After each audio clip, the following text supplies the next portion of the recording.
আপনারা কি জানেন যে মৃত্যুর ফেরেশতা প্রত্যেক দিন মানুষের কাছে ৭ বার করে আসতেছে। এই ৭ বারের বার আল্লাহ যখনই তাকে অর্ডার করবে যে ওকে নিয়ে চলে আসো, তখনই কিন্তু আপনাকে আর টাইম দেবে না। সাম্প্রতিক সময় একটা নিউজ দেখলাম যে লন্ডন প্রবাসী, দেখুন তারা জীবনে এত স্ট্রাগল করছে যে তারা যাতে একটু লাইফে ভালো থাকে, তার ৩টা বাচ্চা, তার স্ত্রী এবং সে, তাদের কাগজজনিত কিছু সমস্যা ছিল, সেই কাগজ ঠিক করে এয়ার ইন্ডিয়া নামক একটা ফ্লাইটে তারা লন্ডন যাচ্ছিল। দেখুন যাওয়ার পথেই বিধ্বস্ত হয়ে মারা গেল। সুতরাং আমরা মেরে ধরে দুর্নীতি করে যে আমরা সম্পদের পাহাড় গড়তেছি, এগুলো আমরা ভোগ করতে পারবো কি না আসলে এটা আল্লাহই ভালো জানে।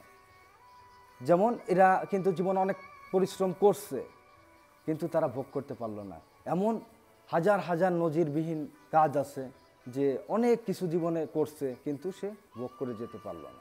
ঠিক আছে, এটা সারা পৃথিবীকে একটা মেসেজ দিয়ে গেল যে পরিশ্রম করলেই যে তুমি সুখ পাবা, শান্তি পাবা বা ভালো থাকবা, সেটা কিন্তু সম্ভব না। মৃত্যুর ফেরেশতা যখন আসবে তখন তার ডাকে কিন্তু তোমার সাড়া দিয়ে চলে যেতে হবে। সুতরাং আমি আরেকটা এক্সাম্পল বলি, ধরেন আমরা একটা লং জার্নিতে যাচ্ছি, ঠিক আছে, তখন কন্ট্রাক্টর বলে না যে 5 মিনিট বা 10 মিনিট আপনারা আপনাদের পার্সোনাল কাজগুলো সেরে নেন। দুনিয়াটা আসলে বুঝছেন, সাময়িক সময়ের জন্য আমরা পৃথিবীতে আসছি, কিন্তু দেখেন আমরা কি করতেছি আমরা দুর্নীতি, ঘুষ, চাঁদাবাজি, মিথ্যাবাদী, মিথ্যা কথা বলা, সব কিছু আমরা করতেছি।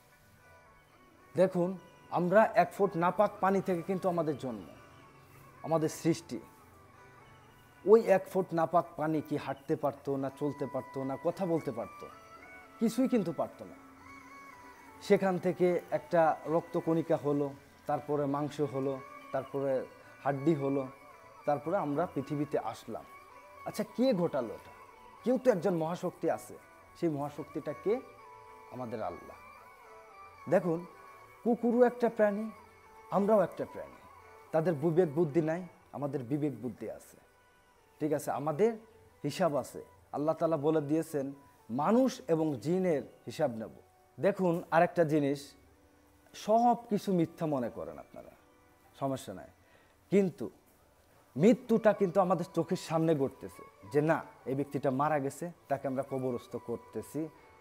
ঠিক আছে, তো মৃত্যুটা কিন্তু এটা ইউনিভার্সাল ট্রুথ, চিরন্তন সত্য। এই জন্য আমরা আসলে যে কোনো কাজ করতে গেলে আমরা পরকালের কথা চিন্তা করব, যে আমরা কোথায় যাব, কি করব, আমাদের কি হবে, কি করবে, এই সব জিনিসগুলো মাথায় রেখে চললে আশা করি যে সবাই আমরা ভালোভাবে চলতে পারবো। সম্পদ করলেই যে আমরা সুখে থাকব সেটা কোনো কথা না। এই জন্যই মৃত্যুর ফেরেশতা কখন চলে আসে এটা কেউ বলতে পারে না। আর আমরা আল্লাহর আদেশ নির্দেশ এবং যেগুলো নিষেধ করা হয়েছে সেগুলো মেনে চলব। পরিশেষে আমি একটা কথাই বলতে চাই, এই যে লন্ডন প্রবাসী যে ভাইটা মারা গেল, সপরিবারে যারা মারা গেল, এরা দেখেন লাইফে কত স্ট্রাগল করছে, কত কষ্ট করে, তাদের কাগজজনিত সমস্যা ছিল, তারা সেই সব কিছু ঠিকঠাক করে যখনই রওনা দিল, মালাকুল মাউত কিন্তু তখন চলে আসলো। তাদের স্বপ্ন কিন্তু আর পূরণ হতে দিল না। সুতরাং এই জিনিসগুলো সকলেরই মাথায় রাখতে হবে যে আমরা যাই করি না কেন, সুখ আমাদের নসিবে থাকবে কি না সেই বিষয়টা সবসময় মনে রাখতে হবে। সবাই ভালো থাকবেন। আল্লাহ হাফেজ।